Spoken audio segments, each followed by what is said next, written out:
Bakit si Andres Bonifacio, isang dukhat maralitang taga-Tondo, ay kinatatakutan hindi lang ng mga Kastila, kundi pati ng mga kapwa Katipunero? Ano nga ba ang kanyang taglay na anting-anting na balot ng itim na telang sinasabing isinaklob sa ulo ng Gomburza bago sila garotehin? Ang itim na tela, simula ng lihim. Ako si Julian Recio, isang independent na dokumentarista na mahigit 12 taon nang sumusuri ng mga kasaysayan at lihim ng revolusyon sa Pilipinas. Sa panibagong serye nating ito, tututukan natin ang isa sa pinakamisteryosong bagay na naiwan mula sa himagsikan ng 1896, ang anting-anting ni Gat Andres Bonifacio. Hindi ito simpleng kwento ng bayani. Ito ay pagsisiyasat sa isang relihiyoso-mistikal na pamana ng ating kasaysayan. Isang anting-anting na maaaring naging dahilan ng paglalagablab ng isang revolusyon. Simula ng pagsasaliksik. Taong 2025 nang marating ko ang isang maliit na bahay sa Liliw, Laguna, kung saan daw isinilid ang ilang personal na gamit ni Bonifacio matapos ang kanyang pagkamatay. Dito ko unang narinig ang kwento tungkol sa isang itim na tela, malutong at amoy insenso, na pinaniniwalaang bahagi ng isang mas malawak na kasaysayan ng himagsikan. Sa gitna ng mga lumang estante ay may kahon na kahoy, napapalamutian ng sinaunang baybayin na mga letra. Ang laman, isang piraso ng tela, itim, manipis, ngunit tila may buhay. Ayon kay Aling Pilar, apo ng isang dating Katipunero, hindi yan basta tela. Yan ang isinaklob sa mga pari ng Gomburza. Nang igarote sila, basang-basa ng pawis at dugo. Pinulot yan ng isang lihim na tagasunod at napunta kay Bonifacio bilang basbas ng martir. Bago tayo magpatuloy sa ating kwento, maaari bang i-like mo ang video? I-share ito sa mga kaibigan mo na mahilig sa mga kwentong misteryo at horror. Mag-comment ka na rin ng mga karanasan mong hindi mo maipaliwanag. At mag-subscribe ka sa channel para sa mga susunod pa nating mga kwento. At bago ko makalimutan, special shoutout nga pala kina Arnel Dizon, 3406 from Sucat, Parañaque. Smiling Barbecue Z, I8CZ, Selin Hitonis, 3423 from NCR, Susan Ortega 8, 359, Eden Liqueran, 7257 from Leyte. My dear channel from Manila, Rosario Raimundo E, J4NX from Pampanga, Josephine Romano Y, 2, U from Manila, Ninfa Lusa, Mea Palma, 941 from Taguig City, Chenny Kate Vlog 14, Salome Raynon 2928, Angelo Kyril 991 from Davao, Herminia Yamazaki 6863 from Baguio. Maraming salamat po sa mga bago at mga dati ng taga-subaybay ng ating channel. Salamat sa inyong panunood at pagsuporta sa channel. Malayo na ang nararating ng ating mga kwento. At kung hindi dahil sa inyo, hindi natin maaabot kung nasaan man tayo ngayon. Sa muli, maraming salamat po. Ang tela at ang lihim ng Gomburza, Padre Gomez, Burgos, at Zamora ay mga paring Pilipinong isinakdal at pinatay ng mga Kastila noong 1872. Ngunit paano naging parte ng anting-anting ni Bonifacio ang telang isinaklob sa kanila? May ilang alagad ng simbahan at katipunero na naniniwala na ang huling dasal ng mga pari ay may basbas ng grasya. Isang matandang sulat mula kay Padre Burgos ang tumambad sa aking pananaliksik. Isinulat sa wikang Espanyol. Ang ating dugo ay hindi mawawalan ng saysay. Magkakaroon ito ng bunga sa isang tulad natin na magdadala ng liwanag sa mga darating na gabi. Ayon sa ilang dalubhasa sa kasaysayan, ang telang ito raw ay itinago ng isang tagapagluto sa Fort Santiago, pinadaan sa ilang kamay, hanggang sa dumating ito sa katipunan. Sino si Andres Bonifacio sa pananampalatayang bayan? Hindi lang siya supremo. Si Andres Bonifacio ay itinuturing ng ilang tagasunod na isang tagapamagitan sa pagitan ng espiritual at makabayan. Sa kanyang mga lihim na pulong, pinaniniwalaang isinusulat niya ang mga dasal at lihim na pangalan ng Diyos sa likod ng kanyang anting-anting. Iba't ibang anyo ng anting-anting ang nasambit na dala niya. May 3 personas, may sinasabing ubod ng dilim, at itong telang itim.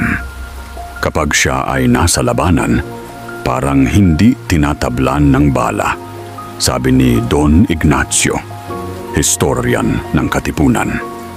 Walang takot, parang may espiritong gabay.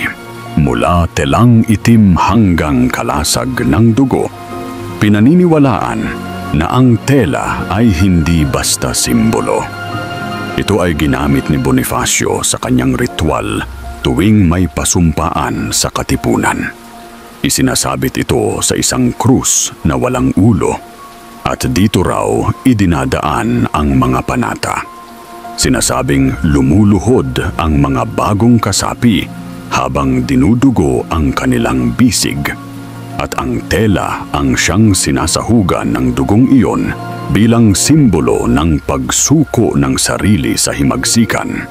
Ang ganitong ritual ay tila pagsasanib ng Kristyanismo, Katagalugang mistisismo at mga sinaunang paniniwala. Makikita ito sa mga kodigo ng Katipunan at sa ilang nalalabing lihim na libro ni Bonifacio, mga relikya ng himagsikan. Isa sa mga relikyang aking nakita ay ang singsing ni Bonifacio na may ukit na inri, 3 personas at isang maliit na titik B. Ngunit ang itim na tela ay kakaiba. Isa itong simbolo ng sakripisyo, kamatayan at pananampalataya. 3 haligi ng Katipunan. Paano nga ba napunta sa kamay ni Bonifacio ang telang ito? Ayon kay Aling Pilar, may tagong grupo noon. Hindi lahat ng katipunero ay revolusyonaryo lang. May mga espiritista, manggagamot at tagapangalaga ng lihim. Isa si Bonifacio sa mga napiling tagapagmana. Konklusyon, mula sa pagkamatay ng Gomburza hanggang sa pag-usbong ng Katipunan, tila ba may espiritual na tulay na nabuo. Ang tela, itim, tahimik at tila walang halaga, ay naging sentro ng isang himagsikan. Subalit, ito ba'y simbolo lang o isang aktwal na anting-anting na nagbibigay ng kapangyarihan? Ano ang laman ng sulat ni Padre Burgos na isinama raw ni Bonifacio sa kanyang lalagyan ng anting-anting? Ang lihim sa loob ng anting-anting, ang sulat ni Padre Burgos. Tila mas lumalalim ang misteryo habang pinagmamasdan ko ang itim na tela sa liwanag ng isang dekandilang lampara. Kumakapit pa rin sa tela ang amoy ng langis parang pinaghalong insenso at dugo. Hindi ito ordinaryong tela. Yan ang una kong naisip habang pinapahid ko ito ng puting guwantes sa isang glass table. At habang iniinspeksyon ko ang mga hibla nito, gamit ang magnifying lens, may lumitaw na hindi inaasahan. Isang maliit na sulsi sa gilid, tila sinadyang taguan. Ipinatawag ko si Aling Pilar. Dahan-dahan naming tinastas ang gilid hanggang sa may isang bagay na tumambad mula sa pinakagitna ng tela. Isang papel na makaluma, manipis na tila balat ng puno, at isinulat sa tinta na halos kupas na. Nakalagay ito sa isang manipis, nalalagyang yari sa tin. May ukit sa lumang Tagalog na baybayin. Alay. Basa pa rin ang mga salita.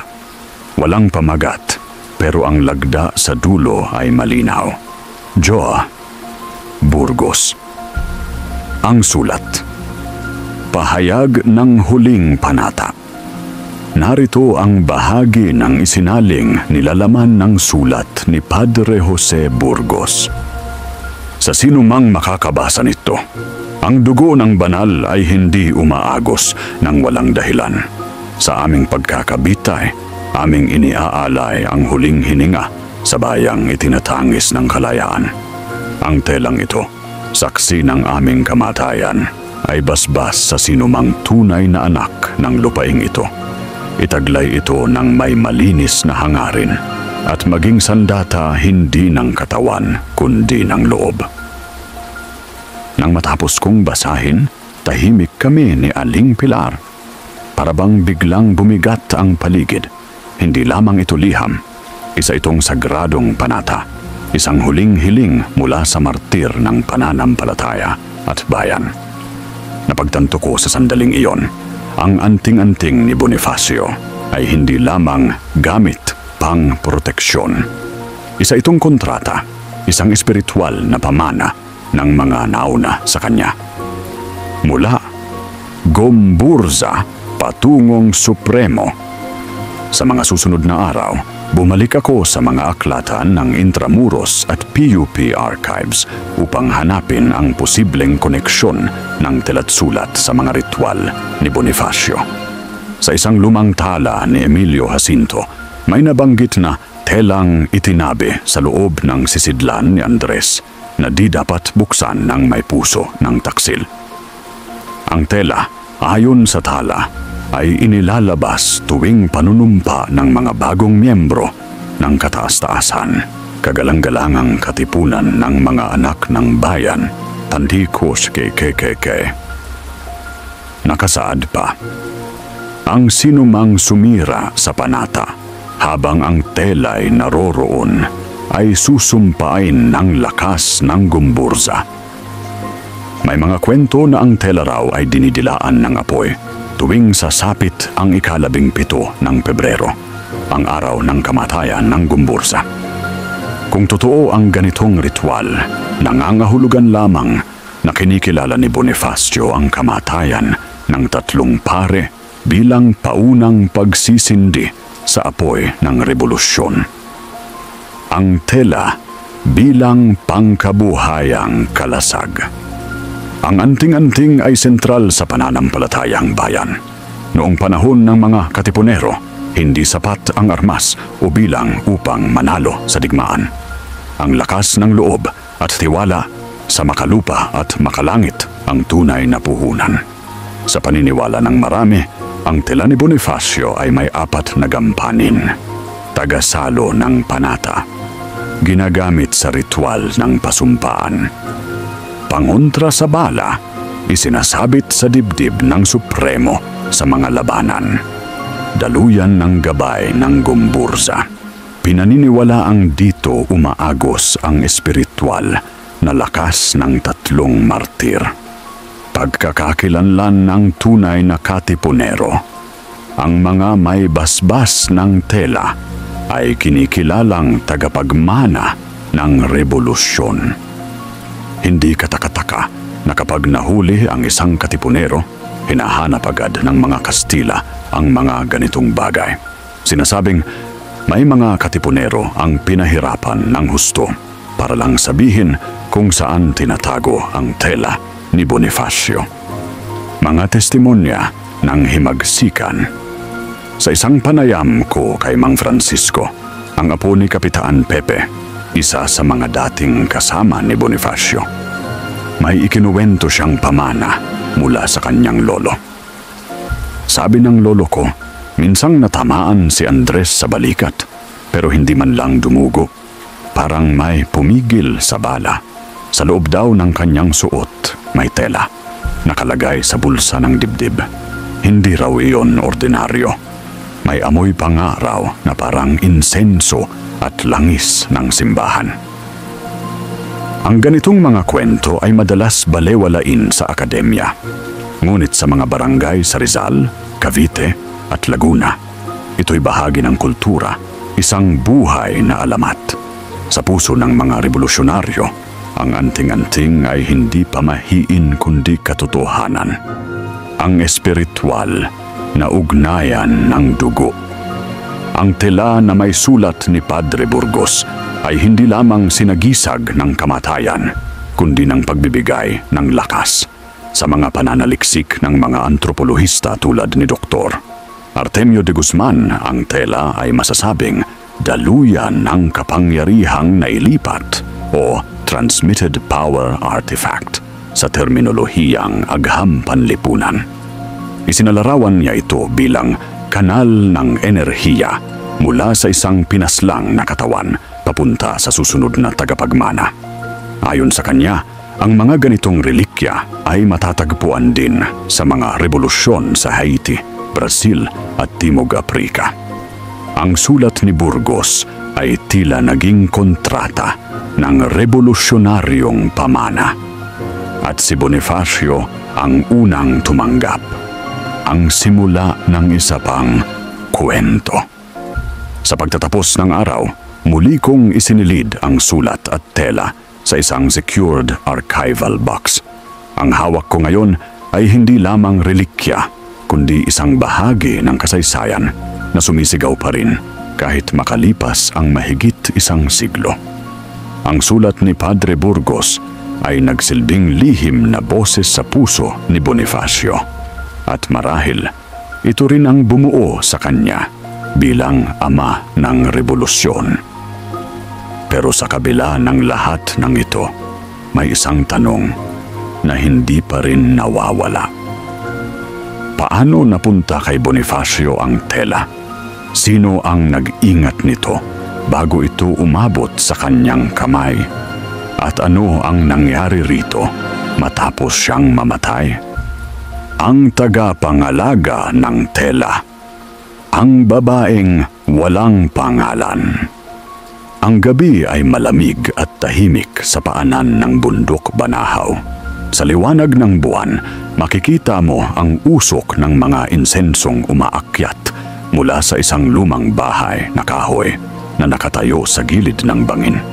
Dito ko nakilala ang isang matandang albularyo, si Nanay Sela, isang kilala ngunit misteryosong tagapag-ingat ng mga sinaunang gamit ng katipunan. Sa aking pananaliksik tungkol sa pinagmulan ng telang anting-anting ni Gat Andres Bonifacio, paulit-ulit na binabanggit ang isang hindi pinangalanang babae. Isang babae raw na nagsalubong sa gabi ng Garote, ang araw na pinatay ang Gumburza. Ang babaeng ito, ayon sa mga salaysay, ay siyang unang tagapangalaga ng telang isinaklob sa ulo ni Padre Burgos. Hindi ako makapaniwala noong una, pero sa harap ko ngayon ay isang matandang babae. Higit 70 taon na. At sinabi niya sa akin, "Hindi ako ang babaeng iyon, Julian. Pero apo ako ng kanyang anak. At ang tela, tinago ng lola ko sa ilalim ng palayok na luwad sa loob ng 43 taon bago ito napunta kay Andres. Ang simula ng lihim." Ayon kay Nanay Sela, ang babae ay isang tagapagluto sa kumbento ng San Agustin noong panahon ng Gumburza. Siya ay kilala sa pangalang Aling Itang. Hindi kanyang tunay na pangalan, kundi palayaw na ginagamit sa katipunan upang maprotektahan ang kanyang pagkakakilanlan. Nang araw ng Garote sa Bagumbayan, isa siya sa mga nakiusap na makalapit sa lugar ng bitayan upang ihain sang huling kape at tubig sa mga pare. Sa gitna ng kaguluhan at lungkot, napulot niya ang telang isinaklob sa ulo ni Padre Burgos bago ito isinakay sa kariton ng mga Gwardiya Sibil. Sinabi ng lola ko na ang tela ay mainit pa, hindi lang sa araw, kundi sa espiritong dumadaloy dito. Ani Nanay Sela. Agad niyang itinago ito sa loob ng kanyang saya at lumisan. Mula sa araw na iyon, hindi na siya muling bumalik sa kumbento. Ang lihim ng mga babae sa katipunan. Sa kasaysayan, madalas limutin ang papel ng kababaihan sa rebolusyon. Ngunit sa mga lihim na tala ng mga katipunero, mayroong tinatawag na dalangin ng mga ina. Isang sikretong pangkat ng mga babaeng tagapangalaga ng mga gamit pang-ritual, sulat at anting-anting. Sinasabing si Aling Itang ay kasapi sa grupong ito.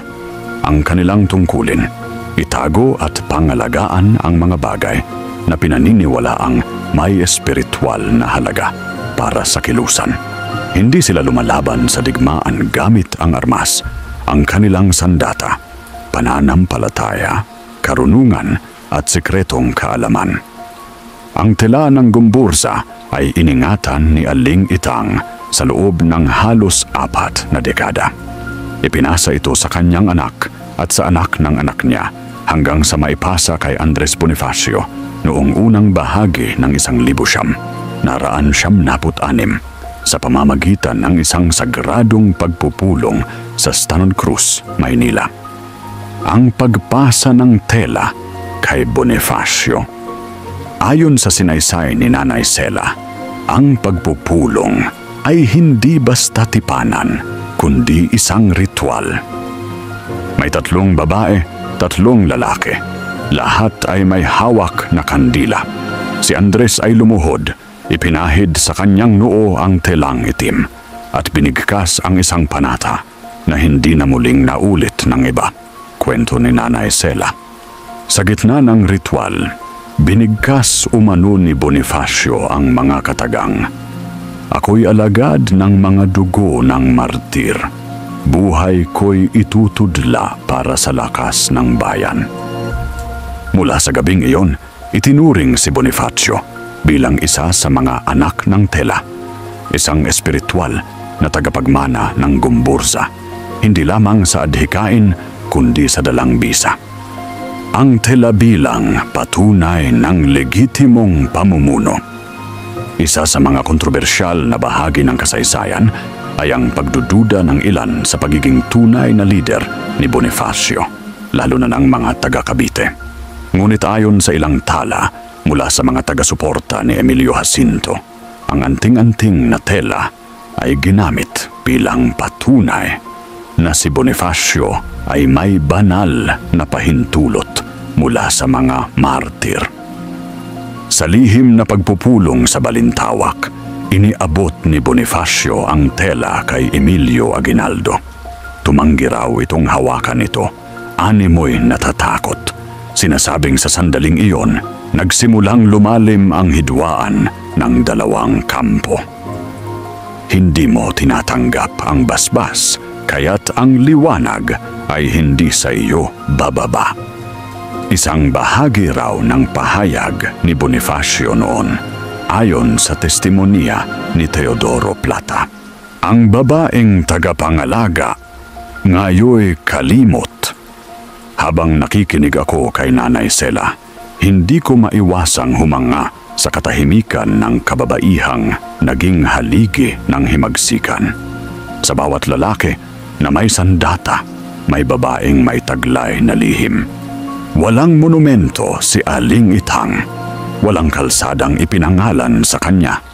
Ngunit kung totoo ang kwento ni Nanay Sela, Siya ang nag-ingat sa pinakaimportanteng relikya ng katipunan. Ang tela ay hindi banal kung walang nag-alaga rito, at ang kapangyarihan nito ay hindi dahil sa dugo lang, kundi sa panalangin ng isang inang may takot sa Diyos at pagmamahal sa bayan. Sa mga susunod na taon, isinama raw ni Bonifacio ang tela sa halos lahat ng lakad niya. Itinatago niya ito sa loob ng kanyang kamisoncino, sa ilalim ng kanyang bandolier. Hindi ito ipinapakita kung kanino-kanino. Isa raw itong personal na kabanal-banalang bagay. Isang pagkilala sa mga di kilalang bayani. Sa dokumentaryong ito, layunin kong hindi lamang ilahad ang kapangyarihan ng anting-anting ni Bonifacio, kundi ang mga kwentong bumabalot sa mga taong naging bahagi ng paglikha at pag-iingat nito. Mula sa isang babaeng tagapagluto hanggang sa mga lihim na tagapangalaga ng tela, ang mga kababaihang ito ay naging espiritual na gulugod ng himagsikan. Kung si Bonifacio ang tinig ng bayan, ang mga babaeng tulad ni Aling Itang at Nanay Sela ang puso nito. Ang ritual ng kalasag, ang pagsilang ng Supremo.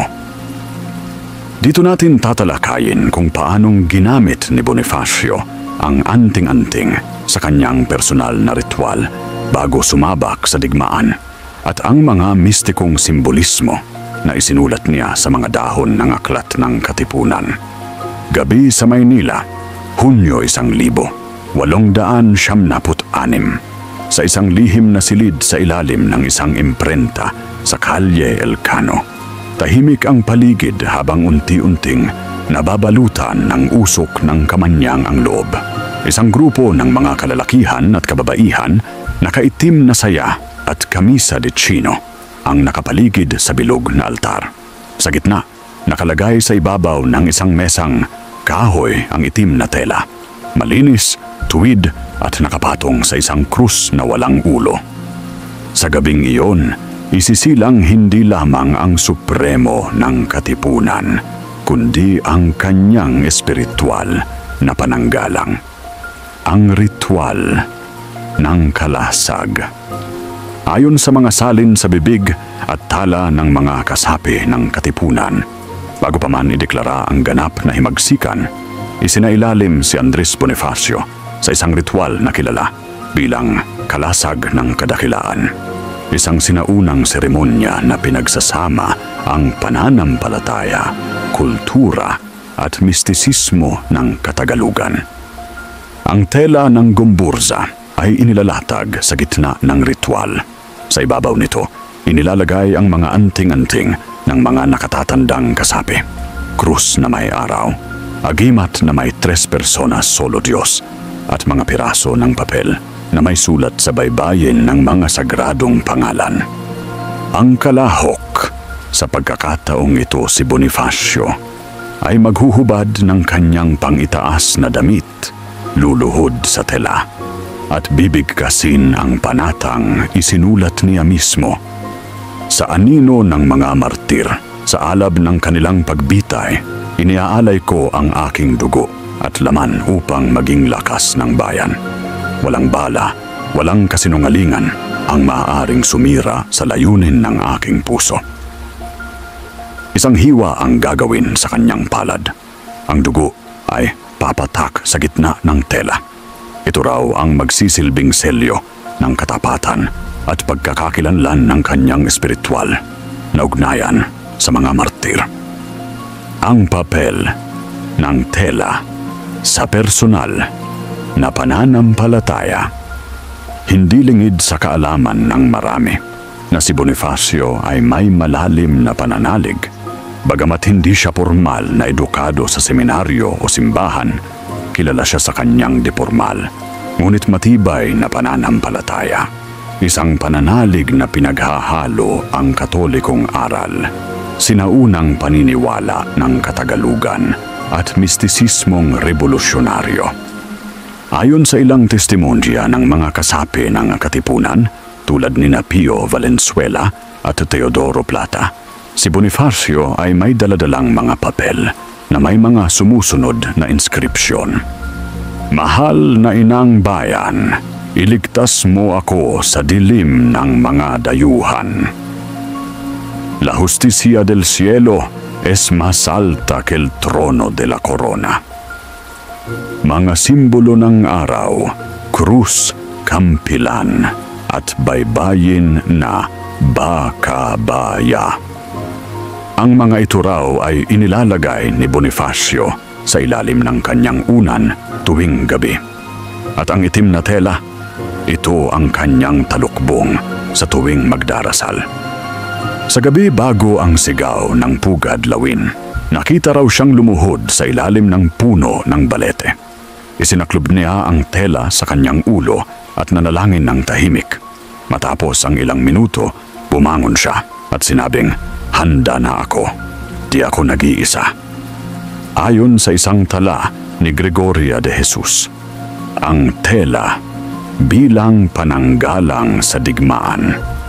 Sa bawat labanan, hindi nawawala sa katawan ni Bonifacio ang tela. Hindi ito isinusuot bilang kapa o sash, kundi itinatago sa dibdib. Pinaniniwalaang ito ay kanyang kalasag, hindi sa pisikal na anyo, kundi sa espiritual na depensa. Maraming ulat ang nagsasabi na, sa laban sa San Juan del Monte, kahit na pinaputukan, ay tila hindi siya tinamaan. Sa pagtakas mula sa mga Kastila sa Santa Mesa, walang makapagturo kung paano siya nakalusot. Sa panunumpa sa Balintawak, itinaas niya ang tela at inilatag sa harapan ng mga kasapi habang sinasabing, "Ito ang paalala na may dugo ng nauna sa atin. Huwag kayong bibitiw." Ang pagsilang ng Supremo. Hindi lamang pinuno ng Katipunan si Bonifacio. Para sa kanyang mga tapat na tagasunod, siya ay isang supremo.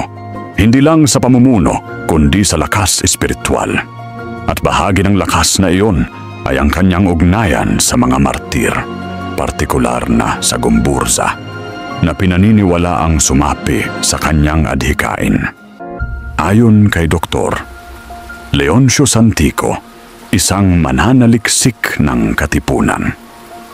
Ang anting-anting ni Bonifacio ay hindi lamang agimat, isa itong tanda ng pamana, isang selyo ng kadakilaan. Hindi siya nagpakilala sa kanyang sarili bilang pinuno lamang, kundi bilang tagapagdala ng liwanag na iniwan ng mga martir.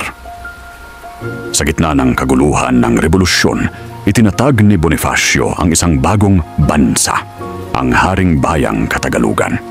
At sa ilalim nito, ang tela ay naging bahagi ng kanyang konstitusyon ng loob.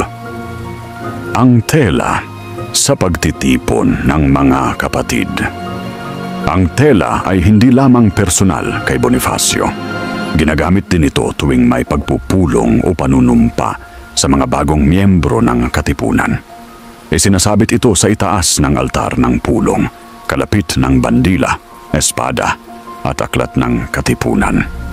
Sinasabing kung sino mang mahuling tumalikod sa Katipunan at hindi makaharap ang tela, ay isa raw sa mga palatandaan na ang kanilang espiritu ay wala na sa daan. Isa sa mga sulat ni Emilio Jacinto ang nagsasabing, ang tela ay larawan ng sakripisyo at pagkamatapat. Ang hindi sumunod sa liwanag nito ay wala sa landas ng bayan. Panimulan ng panibagong yugto. Matapos ang ritual ng kalasag, isinilang si Bonifacio bilang hindi lamang supremo ng Katipunan, kundi bilang espiritual na haligi ng bagong bansa. Ang kanyang panata ay naging panata ng libo-libo. Ang kanyang tela ay naging bandilang hindi iniwagayway, kundi isinuksok sa dibdib, malapit sa puso. Ang anting-anting ni Bonifacio sa tulong ng telaang itim na iyon ay naging buo, isang pinaghalong alaala, panata at pangakong hindi masisira ng bala, ng dahas, ni ng taksil. Ang araw at ang buwan, simbolismo ng anyo ng tela sa bandila ng katipunan. Tatalakayin natin kung paano naging inspirasyon ang tela ni Bonifacio sa disenyo ng mga bandila ng katipunan at ang papel nito sa pagbuo ng simbolismo ng revolusyon. Ang ating kasaysayan ay puno ng mga simbolo mula sa itim na telang isinaklob sa gumbursa hanggang sa pulang bandila ng katipunan. Ngunit ang tanong na matagal ko nang gustong sagutin ay ito: may koneksyon ba ang telang itim ni Gat Andres Bonifacio sa disenyo ng mga bandilang ginamit ng katipunan? At kung meron, ano ang ibig sabihin nito sa kabuuan ng revolusyon? Ang simula ng simbolismo. Matapos kong suriin ang ilang orihinal na sketch ng bandilang katipunan mula sa mga aklatan ng PUP at National Library, may napansin akong iisang bagay. Halos lahat ng unang bersyon ng bandila ay gumagamit ng pulang tela bilang background. Ngunit may mga tala na nagsasabing itim ang orihinal na disenyo. Sa isang dokumento ni Gregoria de Jesus, ang lakambini ng katipunan, binanggit niya, ang unang tela na ginamit ni Andres ay hindi pula kundi itim, kasing itim ng gabi ng garote. Hindi ito sinasabi sa mga textbook, ngunit sa mga tala ng mga nakasama sa revolusyon, ang itim na kulay ay nagsisilbing panimulang tela ng panata, larawan ng pagkamatay, paghihimagsik at sakripisyo. Ang itim sa pananampalataya at himagsikan. Sa mga sinaunang paniniwala ng Katagalugan, ang kulay itim ay hindi lang konektado sa kamatayan, kundi sa kapangyarihan ng espiritu. Sa mga anting-anting ng mga albularyo at katipunero, madalas itong kulay ng pananggalang, ng kaalaman at ng kababalaghan. Ayon sa antropologong si Dr. Luningning Torres, ang itim sa pananampalatayang bayan ay kulay ng paglalakbay sa mundo ng mga espiritu. Hindi ito masama, kundi matatag. Ang sinumang may dalang itim ay sinasabing may akses sa kaalaman ng mga ninuno. Kapag iniugnay natin ito sa itim na tela ni Bonifacio, isang telang nasawsaw sa dugo ng gumbursa, mas maiintindihan natin kung bakit ito ang ginamit sa mga unang ritual. Iyon ang unang watawat ng pakikibaka, hindi ang pulang bandila, kundi ang telang itim na nagdadala ng panata. Mula itim hanggang pula, ang pagbabago ng watawat. Bago naging kilala ang bandilang may puting araw at pulang likod, may mga tala na ang unang ginamit ni Bonifacio ay itim na tela na may pulang KKK sa gitna. Ang KKK ay nakasulat sa anyong baybayin o romanisado, depende sa okasyon. Ang itim na kulay ay simbolo ng kadiliman, ng panahon ng pananakop, at ang pulang titik ay kumakatawan sa dugo ng mga martir, gaya ng gumbursa. Ipinapaalala ng tela na ito na ang revolusyon ay bunga ng pagdurusa, hindi ng biglaang galit. Ayon kay historian Michael Asuncion, the evolution of the Katipunan flag from black to red signifies not just visual change, but ideological development. The black cloth is mourning, the red is the call to arms. Sa madaling salita, ang itim ay pagluluksa at ang pula ay paglalaban. Ang araw at ang buwan sa bandilang katipunan. Isang mahalagang tanong ang lumitaw habang isinusuri ko ang mga simbolo. Bakit araw at hindi buwan ang piniling ilagay sa bandila? Kung ang gabi ng garote ang pinagmulan ng tela, bakit hindi buwan ang ginamit bilang simbolo? Ang sagot ay nasa ritual ng katipunan. Sa mga panata ni Bonifacio, may linyang paulit-ulit niyang binibigkas. Mula sa dilim ay sisilang ang araw. Mula sa anino ng garote, aangat ang liwanag ng bayan. Dito natin makikita ang lohika ng pagsasanib ng itim na tela, dilim, at araw sa bandila, liwanag.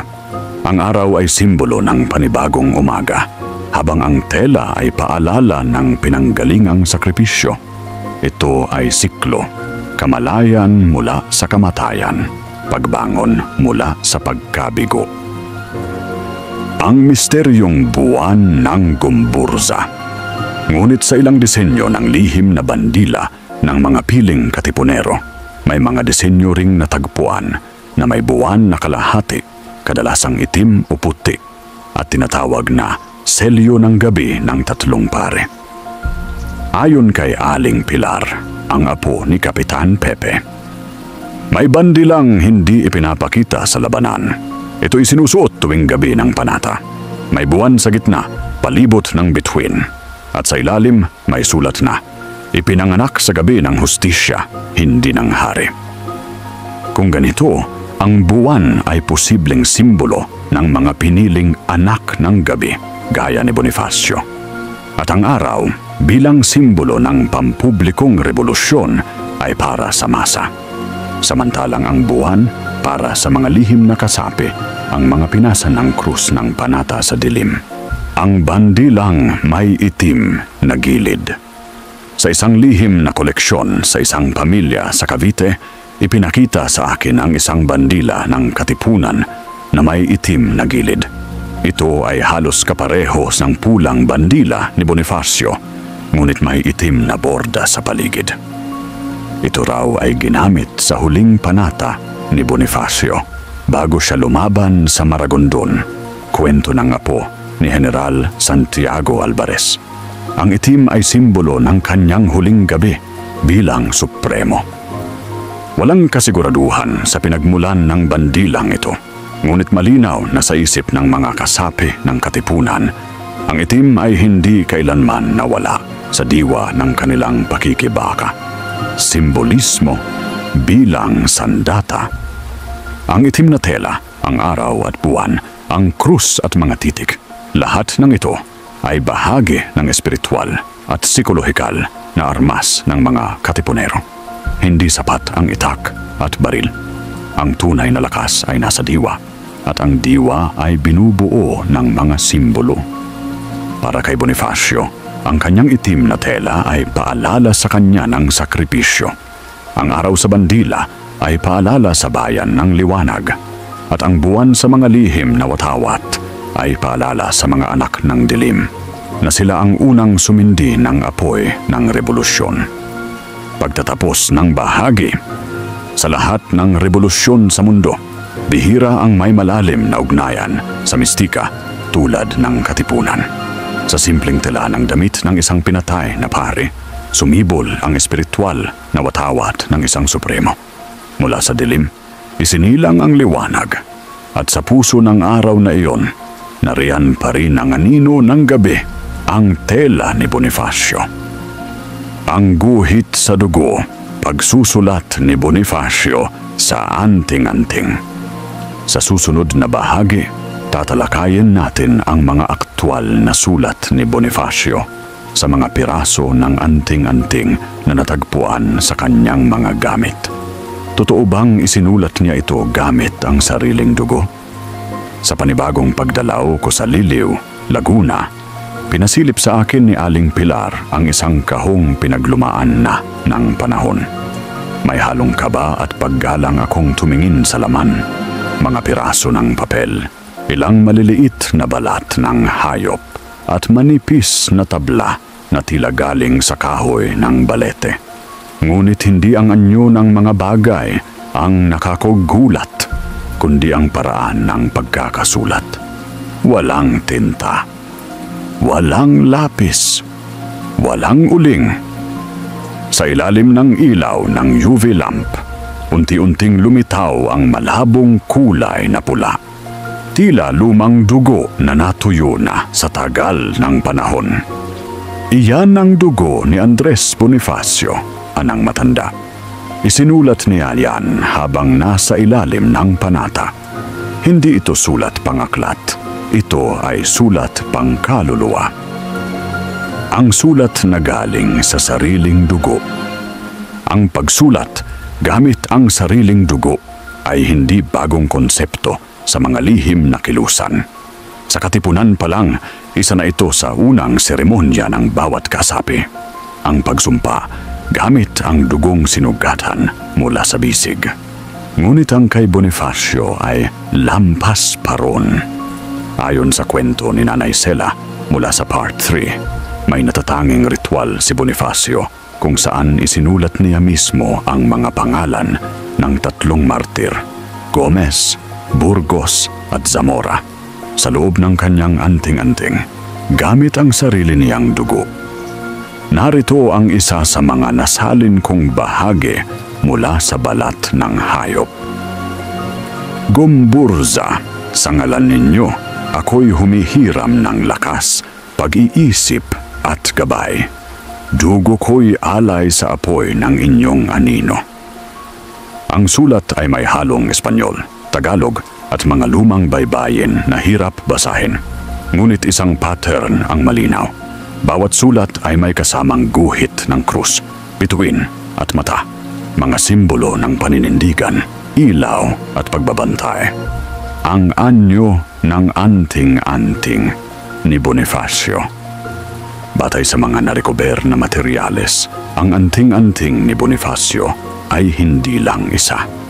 Isa itong nakabuuan ng mga elemento na pinagsama-sama para sa isang espiritual na balangkas.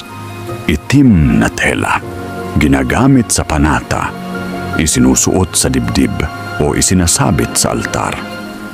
Balat ng hayop, pinagsulatan ng panalangin, isiniksik sa loob ng lalagyang metal. Pirasong kahoy, mula raw sa puno ng balete sa Santa. Mesa, may inukit na baybayin. Dugo ni Bonifacio, pinangsulat sa mga pangalan ng mga martir at dasal sa loob ng anting-anting. Ayon sa ilang espiritista, ang ganitong pagsasama ng natural na material, personal na dugo at espiritual na layunin ay nagiging isang buhay na agimat. Isa raw itong daluyan, hindi lang proteksyon kundi komunikasyon sa mga espiritu. Ang papel ng panulat sa espiritual na sandata. Hindi basta iniukit ni Bonifacio ang kanyang anting-anting. May ritual din ang mismong pagsulat, ang pagkakasunod-sunod ng salita, ang direksyon ng linya mula kanan pa kaliwa o pabilog, at ang nilalaman ng panata ay itinuturing na sagradong agham sa mga katipunero. Isa sa mga dokumento na natagpuan sa PUP Archives ay isang tala mula kay Emilio Jacinto na nagsasabing, ang sinulat sa dugo ay hindi mabubura ng tubig at ang basbas ng puso ay mas mabigat kaysa tinta ng karunungan. Pinaniniwala ang tuwing malapit si Bonifacio sa panganib, inilalabas niya ang kanyang anting-anting at binabasa ito ng mata lamang. Hindi ito binibigkas. Naniniwala siya na ang espiritual na mensahe ay hindi kailangan ng dila, kundi ng puso. Mga simbolo sa guhit dugo. Ang mga sumusunod na simbolo ay nakita sa mga sulat ni Bonifacio sa kanyang anting-anting. Mata sa loob ng araw, simbolo ng kaliwanagan at pagbabantay. Krus na walang ulo, paggalang sa mga martir na pinugutan o pinatay. 3 bituin sa ulap, representasyon ng Gomburza. Baka Baya, lumang baybayin na nangangahulugang bayan, katotohanan, bayanihan. Sa mga kilusang lihim, ito'y tinatawag na panloob na bandila. Isang personal na watawat na isinulat sa loob ng dibdib, hindi sa tela ng bandila. At si Bonifacio, ayon sa kanyang mga kasapi, ay may ganitong panloob na bandila, literal at simbolikal. Ang huling guhit. Isa sa mga pinakanakaaantig na sulat ay ang tila huling guhit na isinulat bago ang kanyang huling laban. Nakaukit ito sa isang maliit na kahoy na tabla na pinaniniwala ang hawak niya sa gabi ng kanyang pagkadakip. Kung ito na ang wakas, dalhin ninyo ang apoy sa mga puso ng hindi pa nagigising. Sa anino ng aking katawan, nariyan pa rin ang liwanag ng pag-asa. Ang pagsulat ng ganitong panata gamit ang dugo ay hindi lamang personal na pagninilay. Ito ay aktibong sakripisyo, isang paghahandog ng buhay hindi lang sa bansa, kundi sa panata ng espiritu. Isang lihim na nakaukit sa dugo. Sa huli, ang anting-anting ni Bonifacio ay hindi lamang proteksyon. Ito ay dokumento ng kanyang pananalig, sagradong kontrata sa bayan, at alaala ng mga martir na kanyang inangkin bilang gabay. At sa pagsulat gamit ang sariling dugo, pinatunayan ni Bonifacio na para sa kanya, ang revolusyon ay hindi lang sa labas. Nagsisimula ito sa loob, sa kanyang puso, sa kanyang panata, sa kanyang dugo.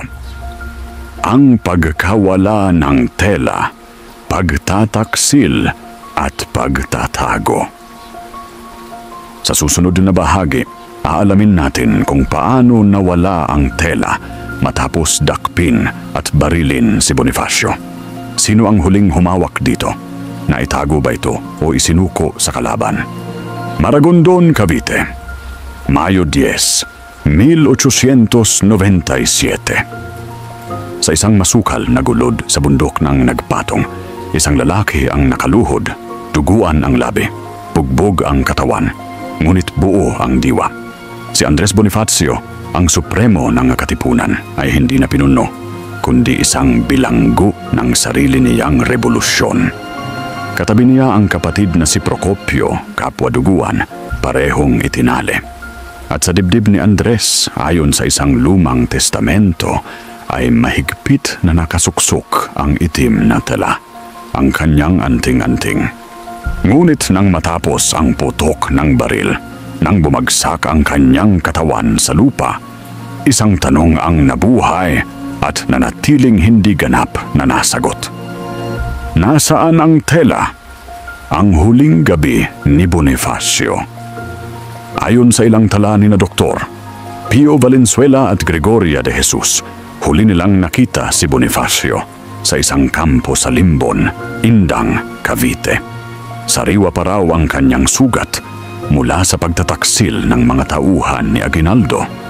Hindi na siya makalakad ng maayos, halos wala na siyang lakas, ngunit isa lang ang hiling niya. Huwag kunin ang laman ng kanyang bulsa sa kaliwa. Huwag niyo yang gagalawin, hindi yan akin lang. Bulong daw niya sa isang kawal bago siya dalhin sa bundok. Sinasabing sa bulsang iyon nakatupi ang tela. Tinahi sa loob ng isang pirasong damit panloob, siniguradong hindi madaling makuha kahit siya ay mawalan ng malay. Maraming naniniwala na hanggang sa huling sandali, ang tela ang kanyang hawak, hindi ang baril, hindi ang bolo, kundi ang anting-anting na unang isinaklob sa gumburza, ang pagkuha ng tela. Wala sa mga opisyal na ulat ang tumutukoy sa sinumang kumuha ng tela matapos ang pagpatay kay Bonifacio. Ngunit sa pananaliksik ko sa mga lumang sulat ni General Mariano Noriel, may isang linya na nagbigay ng palaisipan. Nakuha ang mga papel at gamit mula sa katawan. May kakaibang piraso ng tela na isinilid sa kahon ni Kapitan Agapito. Sino si Kapitan Agapito? Sa tala ng mga kasapi ng Magdalo faction, si Kapitan Agapito Bonson ang isa sa mga huling taong nakakita kay Bonifacio bago siya bitayin. Siya rin ang isa sa mga nagsagawa ng huling hatol sa Supremo. At siya rin daw ang unang sumiksik sa bangkay para kumuha ng anumang maaaring may laman o halaga. Ang tela sa kamay ng kaaway, lumipas ang mga taon. Taong 1904 sa panahon ng Amerikano, isang lihim na kolektor ng Filipiniana relics na nagngangalang Kapitan. Jacob J. Cartwright ang naglabas ng pahayag sa isang talumpati sa Washington. Among the strangest artifacts I've acquired from the Filipino revolutionaries is a black cloth, rumored to have been soaked in priestly blood, taken from the body of the native leader they call Bonifacio. Kung ito'y totoo, nangangahulugan na ang tela ay maaaring naibenta o ipinasa sa mga Amerikano, marahil bilang paninda ng isang lokal o opisyal. Ang mismong tela na binendisyunan sa dugo ng gumbursa at sinabuyan ng panalangin ni Bonifacio ay posibleng ibinaba sa isang aparador sa isang bahay sa Ohio o Texas, hindi para sambahin, kundi bilang kakaibang souvenir. Panunumbalik sa bayan, isang lihim sa Santa Ana. Ngunit bago pa ako malugmok sa pag-aakalang tuluyang nawala ang tela, isang tip ang dumating sa akin mula sa isang paring Dominikano sa Santa Ana, Maynila. Sa loob ng isang lumang altar sa kumbento, may tagong compartment na hindi nabubuksan sa mga ordinaryong araw. Doon may kahon at sa kahong iyon may tela. Itim, manipis at may nakasulat na baybayin sa loob. Alay Gumburza, alay bayan. Ayon kay Padre Ernesto, natanggap daw ito mula sa isang matandang babae noong 1947. Walang pangalan, basta't iniabot ang kahon at sinabing, ito'y pag-aari ng lalaking inulila ng revolusyon. Hindi pa ito kumpirmado kung ito nga ang orihinal na tela. Ngunit ang pagkakapareho ng sulat, materyales at amoy ng lumang langis ay sapat upang magsimulang muli ang pananaliksik. Maaaring ito na nga ang tela o isa sa mga kinopya upang itago ang orihinal mula sa mga Kastila at Amerikano. Ang pagtataksil na may halong paglingap. Sa lahat ng kasaysayan ng revolusyon, walang mas masalimuot kaysa sa kapalaran ni Bonifacio. Pinuno siya, ngunit hindi general. Nagtatag siya ng kilusan, ngunit hindi siya pinaburan ng mga may armas. At sa huli, pinatay siya ng kapwa revolusyonaryo. Ang pagkawala ng kanyang anting-anting ay hindi lamang pagkawala ng relikya. Isa itong simbolo ng pagtataksil.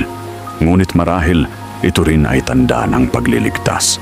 Dahil kung tunay na may humawak nito at nag-ingat, tulad ng misteryosang babae sa Santa Ana, may sinagparing naiwan ang Supremo. Isang tela, isang paglalakbay. Sa puntong ito ng aking dokumentaryo, isa lang ang tiyak. Ang itim na tela ni Bonifacio ay hindi simpleng agimat. Isa itong patunay ng kanyang panata, pagsubok ng kanyang katapatan, at pag-alaala sa mga martir na kanyang minahal bilang gabay. Ang pagkawala nito ay naging salamin ng kanyang kapalaran bilang leader. Pinahalagahan, itinago, pinag-aagawan, at sa huli, isinuko. Pero hindi kailanman kinalimutan. Ang paghahanap, mga gumaya, mga nangarap, at mga nanindigan. Sa susunod na bahagi, tutukuyin natin kung paano sinubukang gayahin o ariin ng iba ang kapangyarihan ng tela. Mula sa mga espiritista ng Quiapo hanggang sa mga general ng bagong pamahalaan. Nang mawala ang tela ni Bonifacio, hindi nito tinuldukan ang kapangyarihang espiritual ng katipunan. Bagkus, lalo lamang lumaganap ang paniniwala sa kanyang anting-anting. Sa mga kanto ng Maynila, sa kabundukan ng Banahaw at sa mga lihim na tipunan sa Quiapo, nagsimulang umusbong ang iba't ibang bersyon ng tela. Bawat isa'y may sariling kwento, panata at layunin. Sa bahagi ng dokumentaryong ito, hinanap ko ang mga taong pinaniniwalaang gumaya, nangarap o tunay na tagapagdala ng pamana ni Bonifacio. May mga huwad, may nanlilinlang, ngunit mayroon ding ilan na tila totoo ang ugnayan sa orihinal na tela. Hindi sa material, kundi sa paniniwala. Ang Quiapo, pusod ng panibagong pananampalataya. Unang humakbang ang aking mga paa sa simbahan ng Quiapo, hindi para sa misa, kundi upang kilalanin ang mga albularyong may dalang anting-anting. Sa isang madilim na eskinita malapit sa Carriedo, nakilala ko si Mang Loreto, isang manggagamot na may hawak daw ng basbas ni Supremo. Ipinakita niya sa akin ang isang tela, luma, kulay, abo na halos itim. Sa gitna, may bordang krus at mata. Sa paligid, may sulat sa lumang baybayin na tila sinadyang pakupas. Hindi ko ito pag-aari, aniya. Ito'y minana ko sa isang lalaking pumunta rito noong 1948. Walang apelyido, basta't may sugat sa tagiliran at may dalang istorya. Ayon sa kanya, ang tela raw ay basbas lamang ng orihinal. Isang kopya, ngunit ginamitan ng orasyon mula sa lumang aklat ng Katipunan. Sinusulat ito tuwing Biyernes Santo sa ilalim ng buwan, gamit ang pinaghalong dugo ng kambing at dagta ng balete. Maliwanag sa akin sa sandaling iyon, may mga gumaya, hindi para magkunwaring may kapangyarihan, kundi upang ituloy ang simbolikong pamana ni Bonifacio sa sarili nilang paraan. Ang pagkakahati mula pananampalataya patungong politika. Habang lumalalim ang pananaliksik, nahanap ko rin ang mga tala ng ilang espiritista politiko noong panahon ng mga Amerikano at maagang Commonwealth. Isa sa kanila ay si Hilario Olivares, isang dating kasapi ng Iglesia Watawat ng Bayan, isang relihiyosong kilusang nakabase sa San Mateo, Rizal. Ang pangunahing paniniwala nila, ang espiritu ni Bonifacio ay hindi namatay. Sa halip, ito raw ay sumanib sa 3 hari ng Katagalugan at ipinasa ang kapangyarihan ng anting-anting sa piling mga alagad. Ayon sa isang panayam, noong 1936 sa Labangguardia, ang tela ay hindi kailangang makita. Ito ay nasa puso, nasa panata. At kung handa ka, ikaw ang bagong sisidlan ng lakas ng Supremo. Ang ganitong pahayag ay tila marahas sa pananaw ng akademya, ngunit para sa masa, ito ay nagsilbing tulay ng inspirasyon. Kaya't hindi na nakapagtataka na kahit ang mga tagapagtatag ng mga relihiyosong kilusan noong 1900 ay may dalang bersyon ng tela ni Bonifacio. Totoo man o simboliko. Mga gumaya o mga tagapagmana, hindi natin maaaring paghiwalayin ang paniniwala sa panlilinlang, lalo na sa panahon ng kaguluhan. Sa bawat gumamit ng tela bilang pananampalataya, may iba namang gumawa nito para sa pansariling kapakinabangan. Noong dekada 1950, ilang tagapagmana ng agimat ang iniulat na nagbebenta ng huwad na tela sa mga kolektor sa Europa. Isa sa mga ito ay si Cadelfin, isang dating sundalo na inakusahang nagbenta ng 4 na orihinal na tela sa mga dayuhang turista sa halagang $200 bawat isa. Sa dulo, wala ni isa sa mga tela ang napatunayang may kaugnayan sa orihinal. Subalit sa kabila ng mga panlilinlang, may mga tahimik na nanindigan.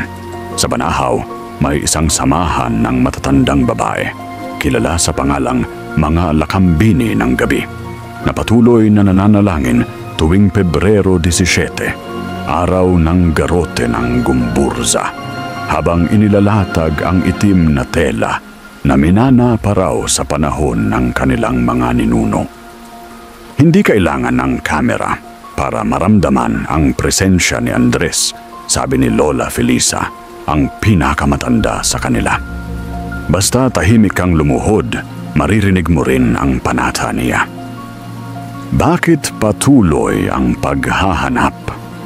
Hindi malinaw kung ang orihinal na tela ni Bonifacio ay umiiral pa. Maaaring ito ay naabo, naitago o nananatiling nasa kamay ng isang tagapag-ingat na ayaw magsalita. Ngunit ang mas mahalagang tanong ay, bakit patuloy pa rin natin itong hinahanap? Ang sagot, para sa akin, ay nasa kahulugan ng mismong tela. Hindi ito sagrado dahil sa material, kundi sa mensahe. Hindi ito mahiwaga dahil sa orasyon, kundi sa sakripisyong nagpatibay rito. Hindi ito banal dahil sa dugo, kundi sa panatang kasama ng bawat patak ng dugong iyon. Sa tuwing may gumagawa ng kopya, may umaangkin o may naglalatag ng bagong tela sa altar ng panata, hindi ito pagsisinungaling.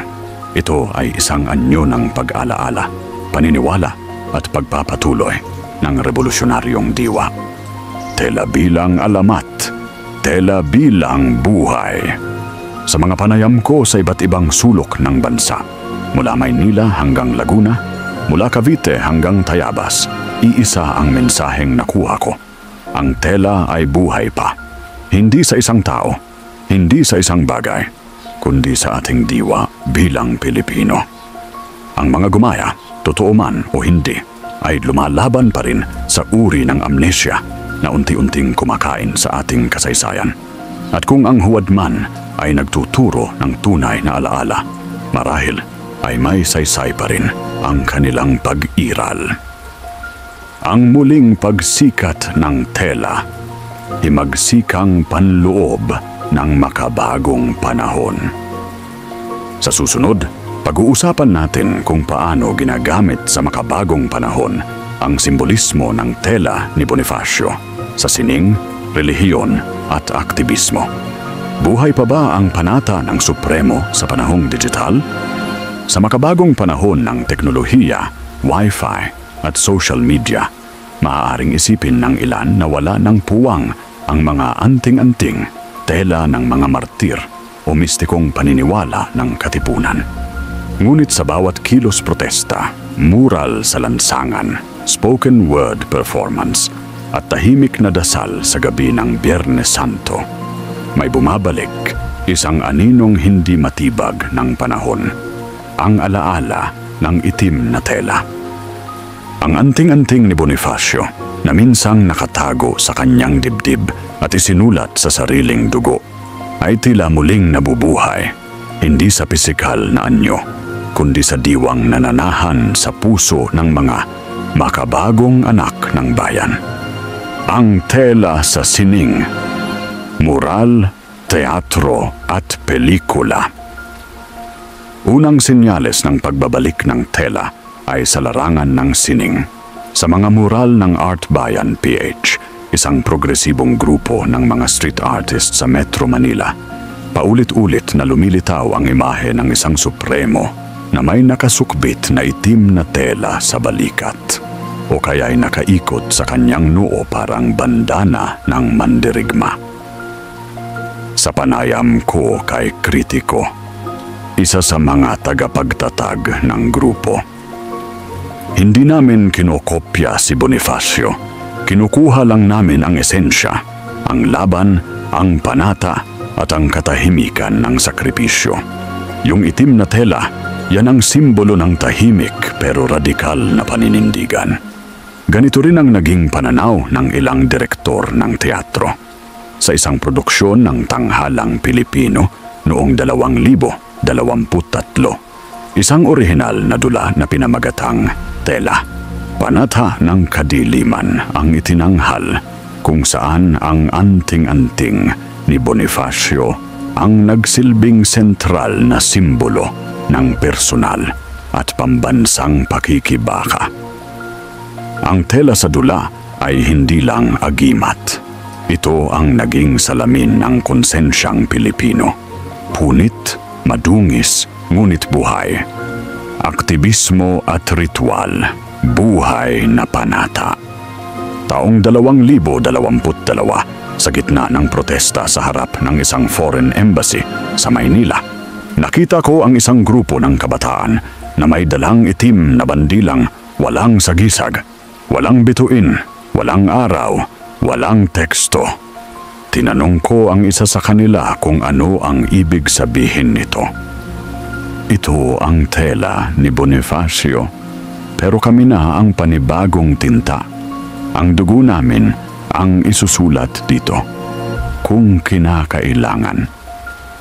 Ang ganitong pahayag ay hindi lang poetic. Isa itong patunay na kahit ang mga kabataan ay nagkakaroon muli ng kaugnayan sa simbolismo ng katipunan, sa panahong parang wala ng espasyo ang mistika sa politika.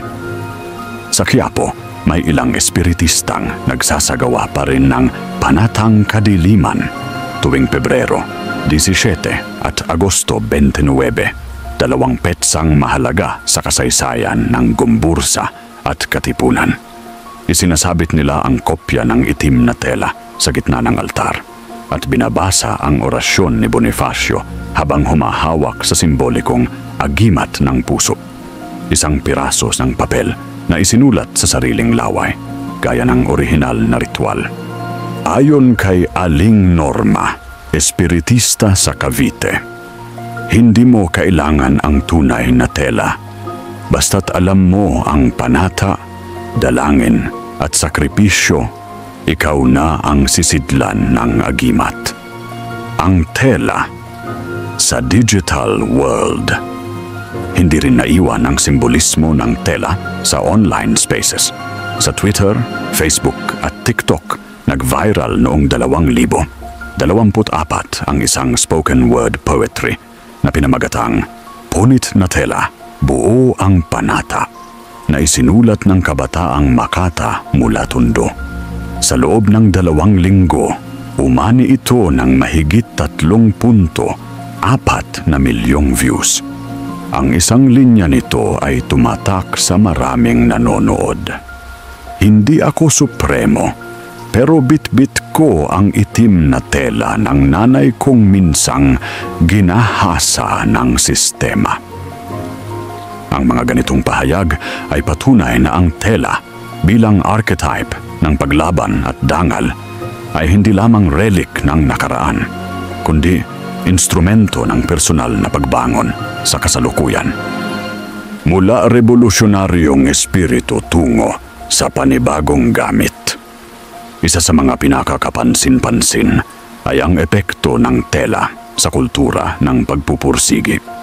Ang mga migranteng Pilipino sa Italy at Saudi Arabia, ayon sa mga NGO, ay may dalang mga panyo o tela sa bulsa na pinaniniwalaan nilang panangga sa lungkot at takot.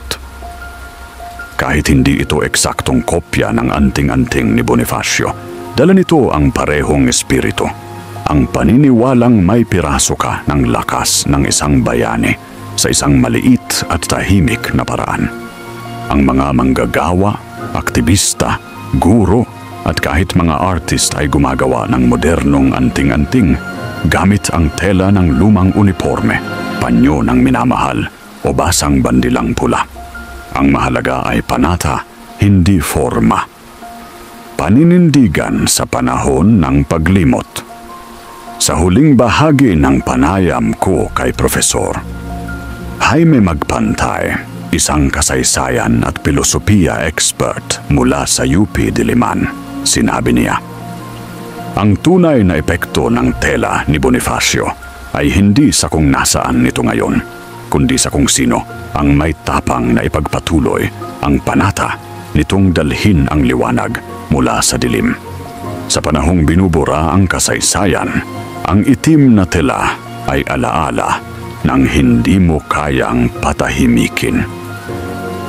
Ang tela sa panahon ng pagkawala ng loob. Sa panahong tila nawawala na ang tiwala sa gobyerno, sa lipunan at sa sarili, muli nating sinasandigan ang alaala ng Supremo, ang kanyang panata, ang kanyang anting-anting, at higit sa lahat, ang kanyang itim na tela. Hindi natin tiyak kung umiiral pa ang orihinal na tela.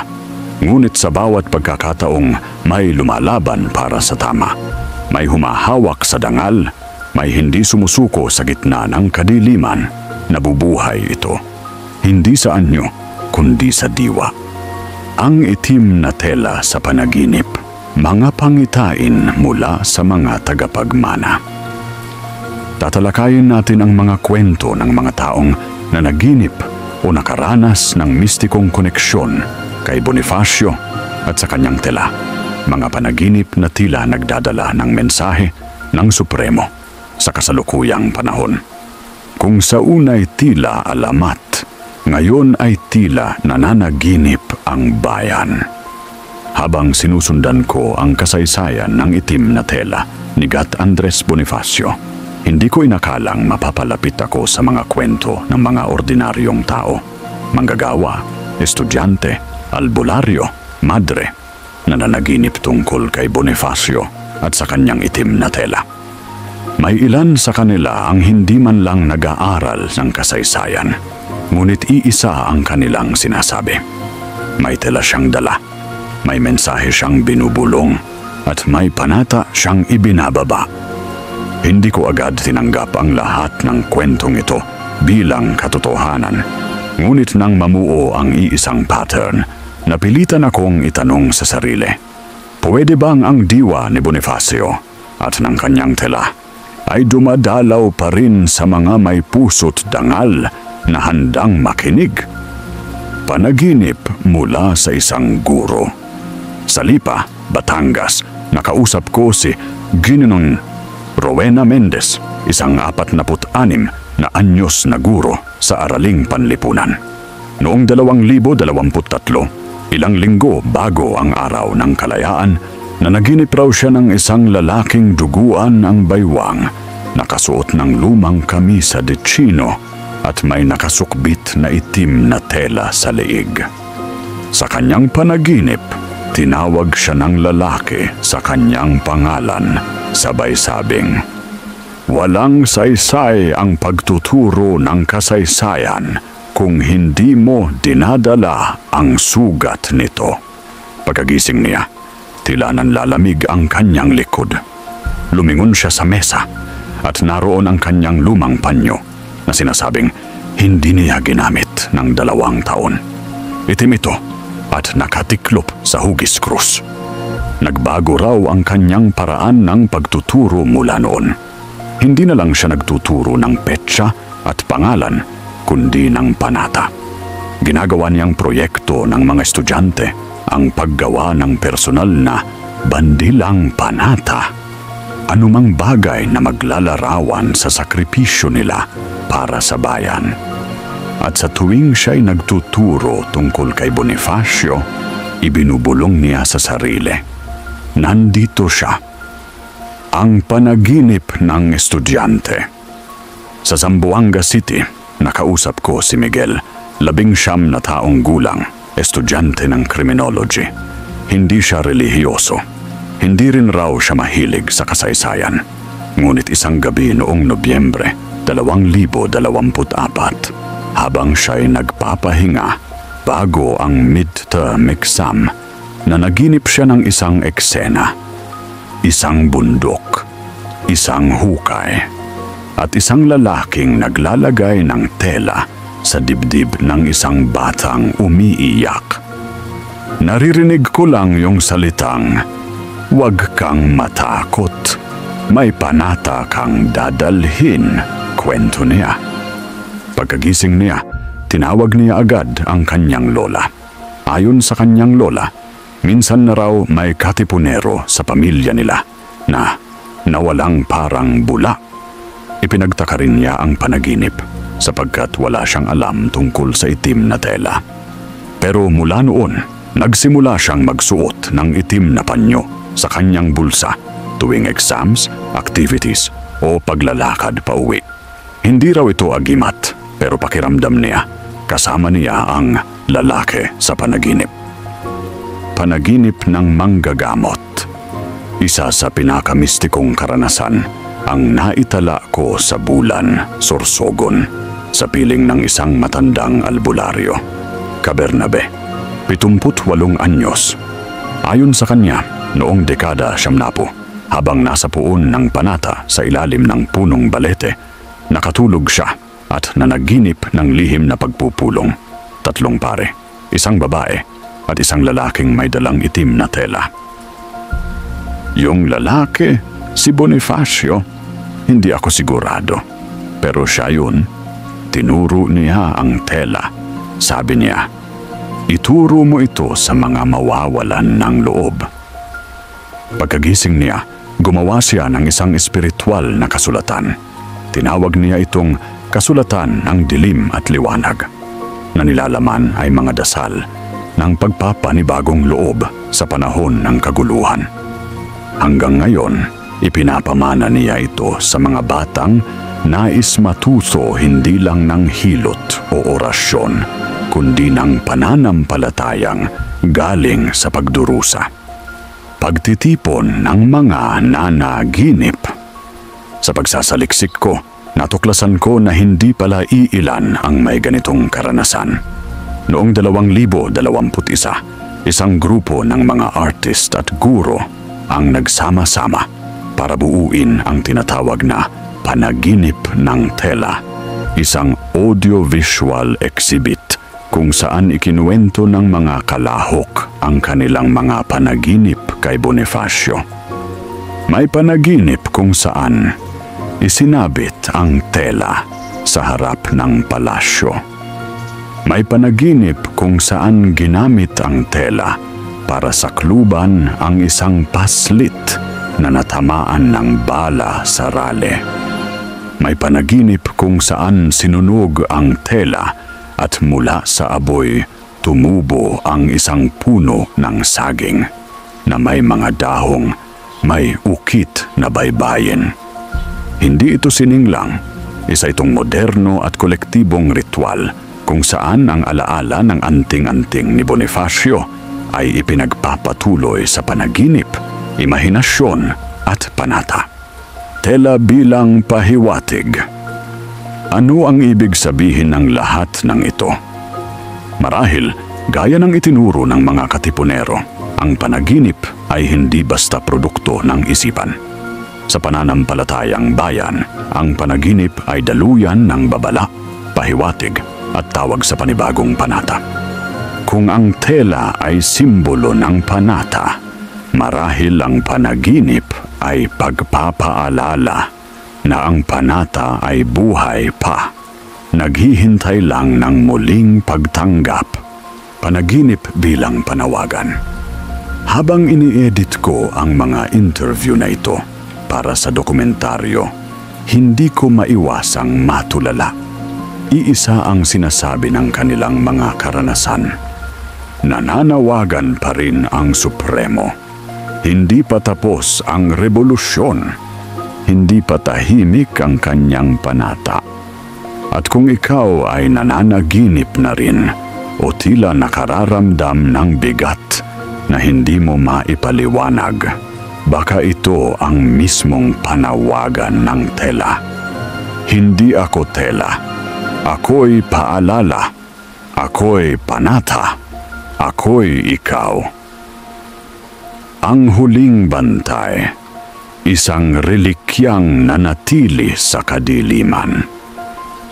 Tatalakayin natin ang posibleng lokasyon ng orihinal na tela at ang kwento ng isang tagapag-ingat na sa loob ng mahigit 1 siglo ay nanahimik hanggang sa siya mismo ang lumapit sa amin.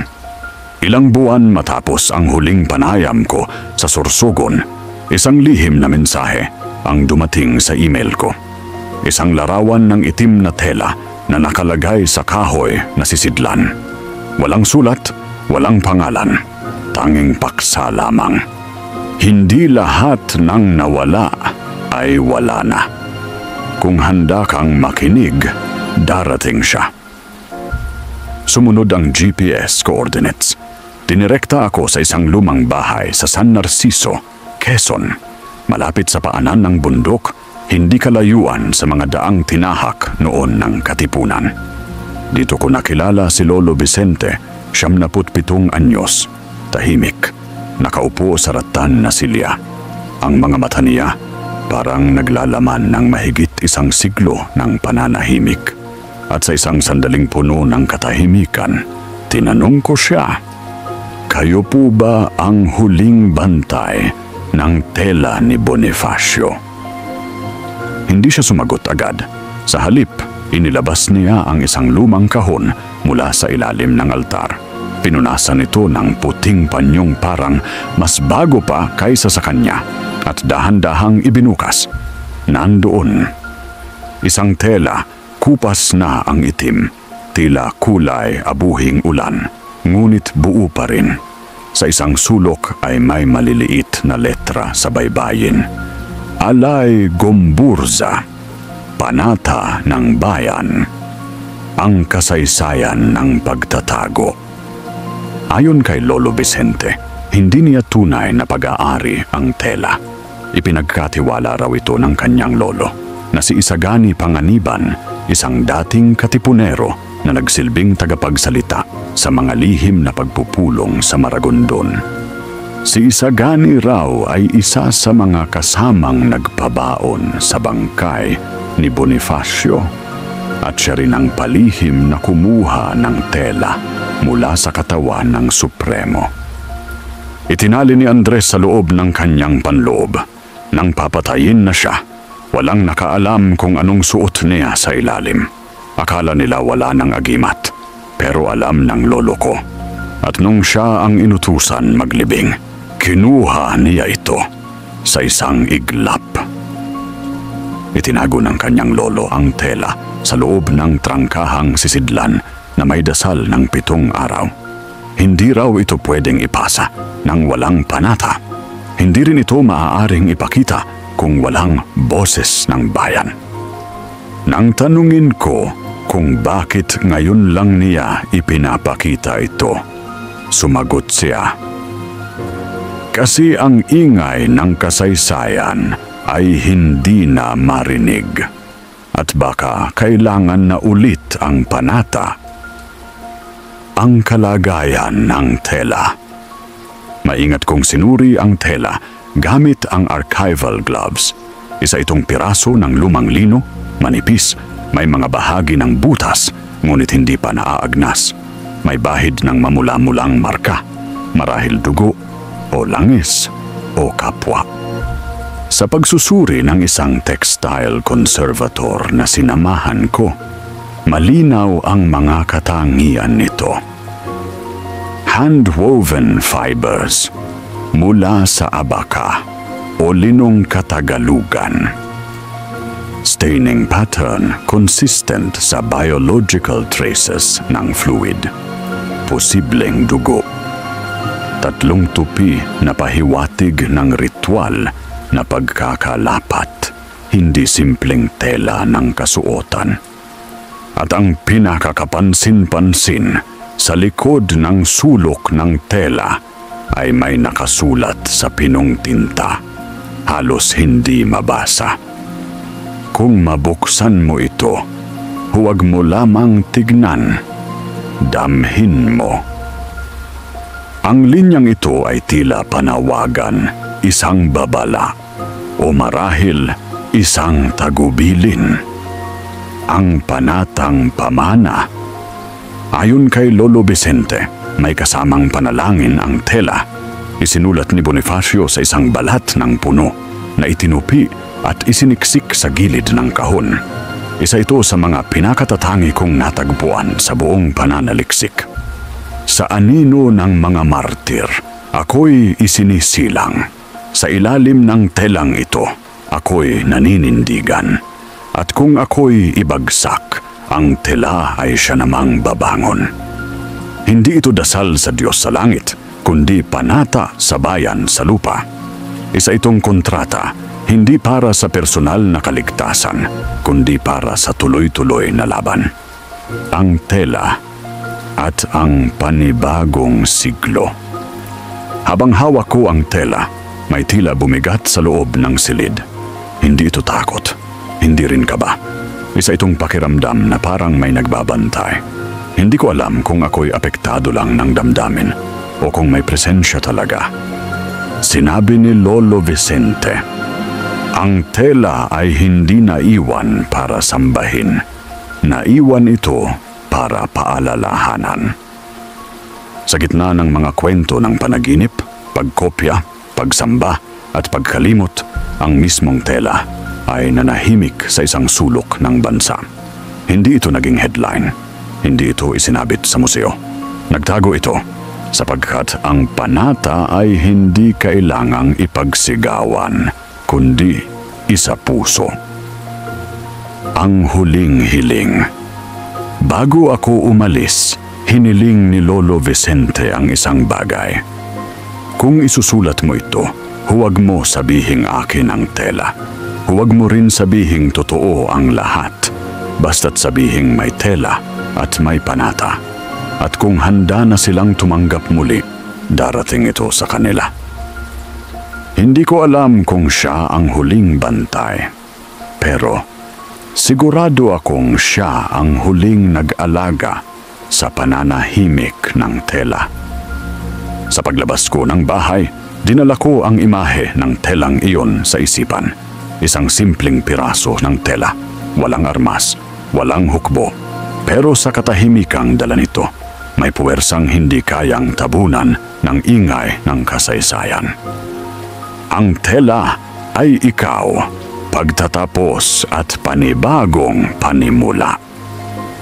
Sa huling bahagi ng dokumentaryong ito, pag-uusapan natin kung paanong ang anting-anting ni Bonifacio, ang itim na tela, ay hindi lang bahagi ng nakaraan, kundi buhay na panata sa bawat isa sa atin. Sapagkat ang diwa ng Supremo ay hindi lamang panitikan, ito ay pagkilos. Nakatayo ako sa gitna ng luneta habang ang araw ay dahan-dahang sumisikat sa silangan. Mula sa lugar kung saan binitay ang Gumburza, tanaw ang monumento ni Rizal at sa kabilang panig, tila itinatago ng panahon ang alaala ng isang bayani na minsang tinawag na Supremo. Bitbit ko ang kwento ng isang tela, isang telang dumaan sa apoy ng garote, sa panata ng katipunan, sa dugo ng Supremo, sa katahimikan ng libingan at sa panaginip ng bayan. Hindi ito tela lang. Ito ay kabuuan ng panata, pagdurusa at pangarap. At ngayon, matapos ang 11 bahagi ng dokumentaryo, isang tanong ang kailangang sagutin sa huling kabanata. Ano nga ba ang tunay na saysay ng anting-anting ni Gat Andres Bonifacio? At sino ang tagapagdala nito ngayon? Madalas nating iniisip na ang tela ni Bonifacio ay isang agimat, isang proteksyon laban sa bala, espada at pagtataksil. At sa isang antas, totoo ito. Ngunit habang sinusundan ko ang mga kwento, pangarap, ritual at alaala ng tela, unti-unting nagbago ang aking pananaw. Ang tela ay hindi proteksyon. Ito ay paalala. Hindi ito kapangyarihan. Ito ay panata. Hindi ito kasangkapan ng digmaan. Ito ay tulay ng damdamin. Sa bawat sagradong sulat sa balat, sa bawat patak ng dugo, sa bawat panaginip ng guro't estudyante, iisa ang sinasabi. Ang tela ay hindi naiwan. Ito ay nanatili sa atin. Ang tela bilang salamin ng bayan. Kung titingnan mo ang kasaysayan ng Pilipinas, ito'y parang tela rin. Pinunit, tinahi, tinumihan, pinagtakpan. Ngunit sa kabila ng lahat ng ito, nanatiling buo ang kabuuan. At sa gitna ng mga lamat at tupi, nariyan pa rin ang sinulid ng paninindigan. Ganito rin ang nangyari sa tela ni Bonifacio. Hindi ito tuluyang nawala. Sa halip, ito'y naging salamin ng ating pambansang budhi. Sa panahon ng katahimikan, ito'y paalala ng paninindigan. Sa gitna ng gulo, ito'y sagisag ng tapang. At sa panahon ng paglimot, ito'y sigaw ng alaala. Ang tela sa panahon ng pagkilos. Ngayong alam natin ang buong kasaysayan ng itim na tela. Ano ngayon ang halaga nito sa kasalukuyan? Sa bawat pagkakataong ipinipikit natin ang mata sa katiwalian, kapag hinahayaan natin ang kasinungalingan na mamuno, kapag tinalikuran natin ang dangal at tapang, nahuhulog sa lupa ang tela. At sa bawat hakbang ng kabataan na naglalakad sa lansangan dala ang karapatan, sa bawat guro't magulang na nagtuturo ng kasaysayan, sa bawat mamamayang di natutulog sa gitna ng panganib, itinataas muli ang tela. Ang anting-anting ni Bonifacio ay hindi lamang nasa kahon ng kasaysayan. Ito ay nabubuhay sa mga kilos ng ngayon. Ang tela ay ikaw. Naaalala mo ba ang panata ni Bonifacio? Kung ako'y ibagsak, ang tela ay siya namang babangon. Ikaw ang telang iyon, tayong lahat. Tayo ang pamana. Tayong mga Pilipino ang bagong tagapagdala ng itim na telang isinaklob sa gumbursa, isiniksik sa puso ni Andres at isinasabuhay ng mga hindi sumusuko. Hindi natin kailangang hawakan ang tela para madama ito. Sa tuwing sinasabi mong tama na ang pang-aabuso. Sa tuwing sinisigaw mo ang katotohanan, katarungan at kalayaan. Sa tuwing nananampalataya ka sa halagahan ng iyong pagkatao bilang Pilipino, bitbit mo ang tela. Pagtatapos ng dokumentaryo. Sa pagtatapos ng seryeng ito, hindi ko masasabi kung nakita ko nga ba ang tunay na tela. Ngunit sigurado ako sa isang bagay. Nakita ko ang espiritu nito. Nakita ko ito sa isang guro na ginawang panata ang pagtuturo. Sa isang estudyanteng walang alam sa katipunan pero nanaginip ng digmaan. Sa isang matandang bantay na piniling itikom ang bibig para sa katahimikan ng panata. At sa inyong mga mata na patuloy na bumabasa, nakikinig at naglalakad sa landas ng pag-alala. Panata ng dokumentarist. Bilang dokumentarista, aking tungkulin ang isiwalat, hindi lamang ang impormasyon, kundi ang damdamin sa likod ng katotohanan. Sa pagsisiyasat ko sa anting-anting ni Bonifacio, natagpuan ko hindi lamang isang piraso ng tela, kundi ang ubod ng himagsikang Pilipino. Sa huli, ang aking konklusyon ay ito. Ang tela ay hindi banal dahil sa kung sino ang humawak nito, kundi sa kung paano ito ipinamuhay. At kung handa kang ipaglaban ang dangal, katarungan at kalayaan, ikaw na ang anting-anting, pangwakas. Minsan ay isinulat ni Andres Bonifacio sa kanyang sulat kay Emilio Jacinto. Ang tunay na kabanalan ay ang pagkakawang gawa, ang pag-ibig sa kapwa, at ang isukat ang bawat kilos, gawa't pangungusap sa talagang katuwiran. Sa panahong tila nawawala ang katuwiran, balikan natin ang tela. Hindi para sambahin, kundi para muling tahiyan ng panibagong panata. Mabuhay ka, Gat Andres at ang itim na tela.